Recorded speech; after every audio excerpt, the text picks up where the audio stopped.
I'm thinking of the time when Moses was up on the mountain getting the Ten Commandments, and the Israelites started, because he was so long up there, they got, well, they shouldn't have, but they got discouraged and they started worshiping a golden calf which Aaron made.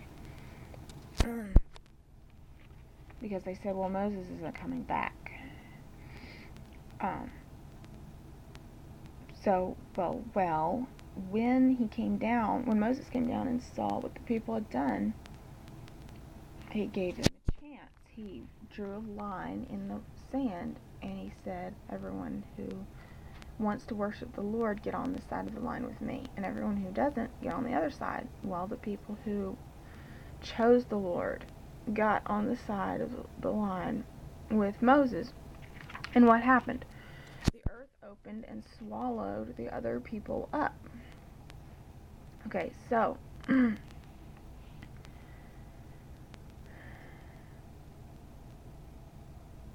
people, you might say, well, the nation of Israel did not come into the promised land because, for example, all of the Israelites who fell in the wilderness because they rejected the Lord's promise of the promised land, and the Lord made them wander around in the wilderness until the people who had rejected and refused to go into the promised land were passed away. 40 years. It took 40 years.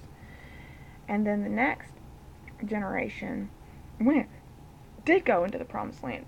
So Israel did go into the promised land. But you say, well, Israel didn't. Well, Israel did.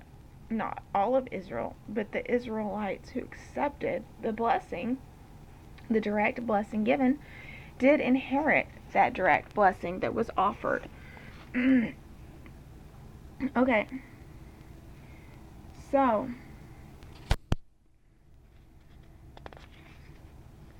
where were we? Okay. Chapter 3, verse 12. Be watching, brothers and sisters, lest there will be in any of you an evil heart of unbelief, which falls away from the living God. But be encouraging one another daily, while it is being called today, lest any of you be hardened or are made stubborn by the deception of sin. For we have become sharers of Christ, if indeed we hold fast the beginning of our assurance until the end. Okay. So, we have become sharers of Christ. The Israelites were offered to be sharers of Christ, and some of them had become sharers of Christ. Some of them had gotten saved. If indeed we hold fast the beginning of our assurance until the end. But this is by no means done. There are more Israelites who have not believed. This is the beginning of the nation's salvation. If we hold fast the beginning of our assurance until the end. So hopefully the end would be that the vast majority of the Israelites would be saved. That is the hoped for end. And then if that happened, they would be sharers of Christ. But if not, then there would be very few Israelites who would actually be able to enter into the rest of the Messiah.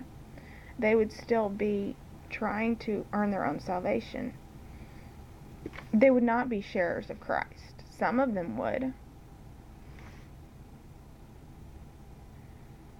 While it is being said today, if you hear his voice, stop hardening your hearts, as in the rebellion.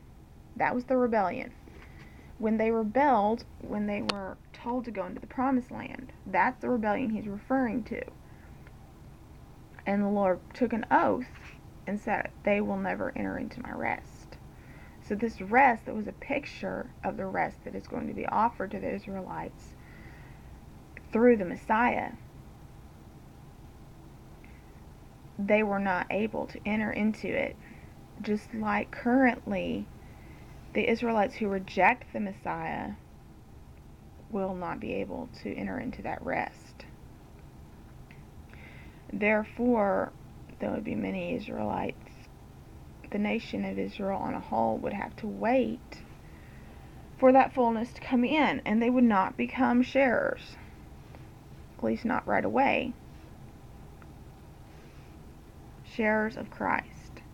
This is what they're looking forward to, because when they become sharers of Christ, that is a mark of the end times, and then the Lord comes back. If you read in, well, I don't remember if it's the Lord comes back then. I think he does.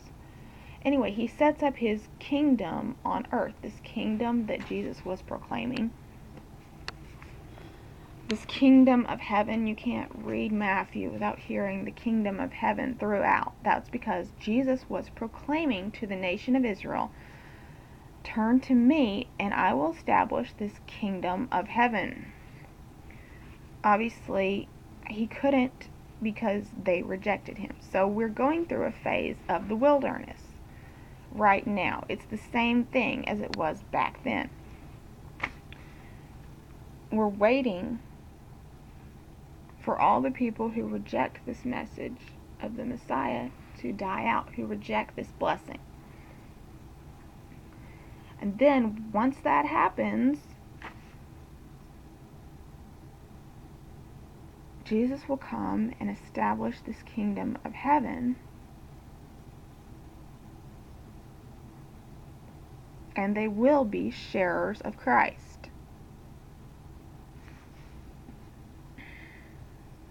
They have become sharers of Christ already, but it's only the ones who have accepted him, and it hasn't come to fruition yet. So, we're waiting for the Israelites, if indeed we hold fast the beginning of our assurance until the end. Okay, so it's begun. Some of them have accepted this assurance, but it hasn't ended yet. Okay.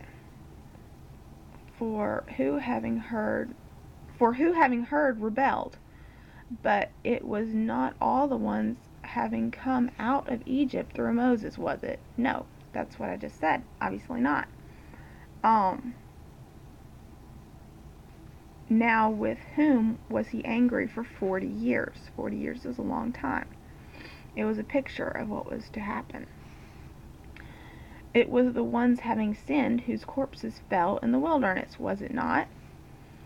And to whom did he take an oath that they would not enter into his rest? If not to the ones having refused to believe. And so we see that they were not able to enter because of unbelief. So the nation of Israel is not able, the new kingdom of heaven is not able to be set up yet because there's still Israelites who are rejecting this new kingdom of heaven that is offered through the Messiah. And he's not going to set it up with the unbelieving. They're not able to enter. He's not going to let them enter because of their unbelief. Therefore, since a promise has been left to enter into his rest, let us fear lest any of you seem to have come short.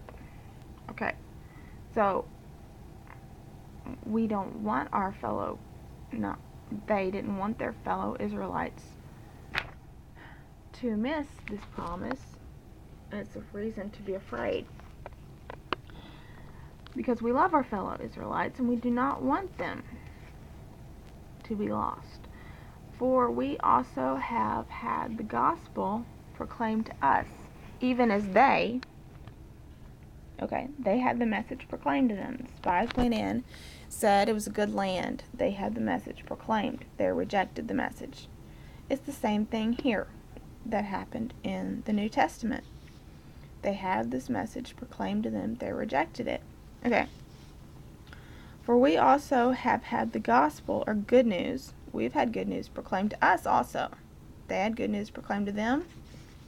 We had the good news, or in this case, the specific good news was the gospel of Jesus Christ proclaimed to us, even as they. But the word which they heard was of no use to them. Yeah, that's true. It didn't do them any good. It not having been mixed with faith by the ones having heard. They didn't believe it. For we, the ones having believed, enter into that rest, just as he has said, so in my anger I took an oath, they will not enter into my rest. His works were done from the laying of the foundation of the world.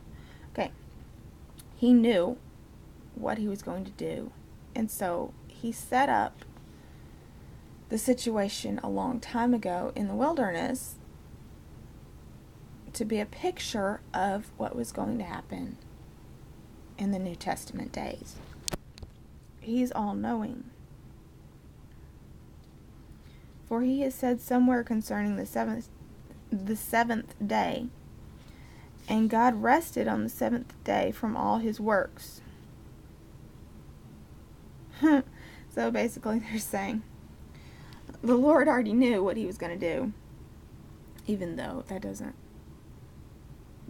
not give us a choice, but he knew what he was going to do, and he rested even from the works that he was going to do on the seventh day, back when he created the world. He's incredible. Okay.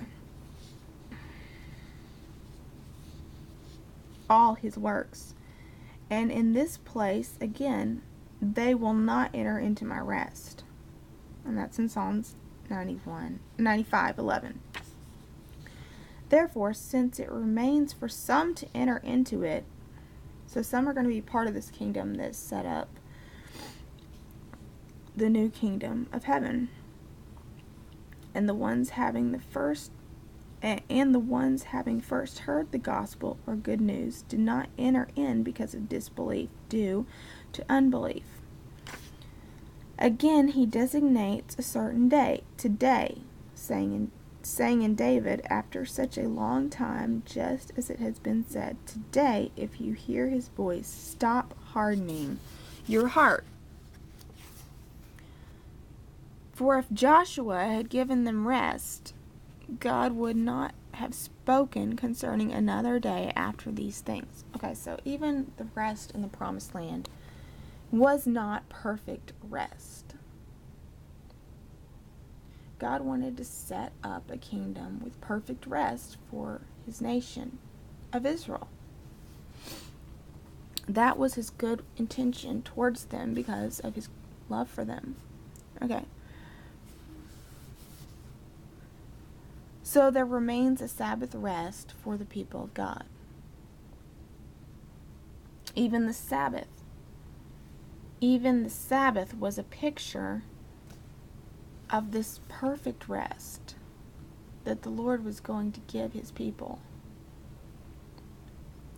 He knew what he was going to offer them, and he kept doing things and setting up programs that would be pictures of what was coming because he wanted them to understand. That's why he kept setting up pictures,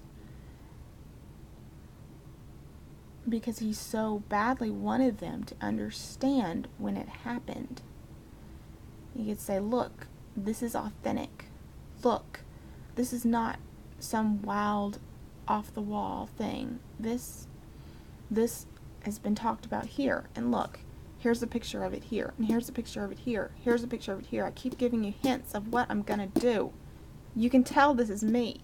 This is something I did because I talked to you about it. Even the Sabbath rest was a picture of this rest that was going to be offered to the nation of Israel and to all mankind, actually. Hold on just a second.